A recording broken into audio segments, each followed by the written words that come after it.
Pasangan calon gubernur dan wakil gubernur Sumatera Selatan Herman Deru Ciujang unggul atas dua pesaingnya dalam pleno KPU Ogan Komering Ulu Timur. Sedangkan untuk pasangan Lanosin Yuda dinyatakan unggul atas pesaingnya dalam Pilkada Ogan Komering Ulu Timur. Rapat pleno terbuka rekapitulasi perolehan suara pada KPU Ogan Komering Ulu Timur pada Pilkada serentak 2024 dengan penjagaan ketat personil keamanan selesai dengan aman dan lancar. Dari hasil rekapitulasi, pasangan calon gubernur Sumatera Selatan nomor urut 1 Herman Deru dan Ciujang meraih perolehan suara tertinggi dengan 334.081 suara. Berikutnya pasangan calon gubernur nomor urut 2 Edi Santana dan Rizky Aprilia mendapatkan 24.870 suara dan pasangan calon gubernur nomor urut 3 Mawardi Yahya dan Anita Nuringhati mendapat 20.268 suara.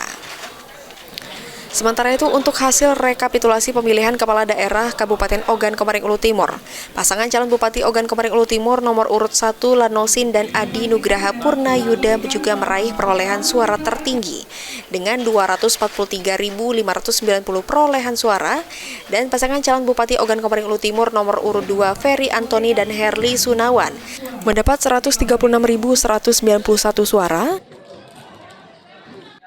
Setelah dilakukan rapat pleno pada hari ini, tahap selanjutnya apa yang akan dilaksanakan oleh KPU? Tahap selanjutnya kami besok akan mengantarkan hasil rekapitulasi untuk pemilihan gubernur ke KPU provinsi, dan untuk nanti kami tinggal menunggu jadwal pleno rekapitulasi di tingkat provinsi. Untuk hasil rekapitulasi Bupati dan Wakil Bupati Ogan Timur selanjutnya seperti apa? Untuk hasil rekapitulasi nanti kami nunggu sampai beberapa waktu sampai memastikan tidak ada gugatan. Misalkan kalau tidak ada gugatan, nanti ada arahan selanjutnya untuk penetapan calon terpilih.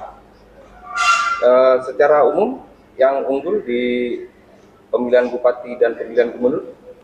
Secara umum, secara angka tadi statistik sudah jelas tadi disampaikan. Untuk gubernur itu paslon nomor 1 kalau untuk Dapur Timur, dan untuk bupati sama paslon nomor urut 1 yang unggul.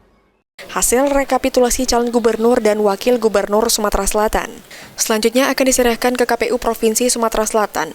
Sementara itu, untuk hasil rekapitulasi perolehan suara calon bupati dan wakil bupati Ogan Komering Ulu Timur, KPU Ogan Komering Ulu Timur akan menunggu beberapa waktu. Bila tidak ada gugatan, selanjutnya akan dilaksanakan penetapan calon bupati dan wakil bupati Ogan Komering Ulu Timur terpilih. Elvandri Jeffriyadi, PAL TV.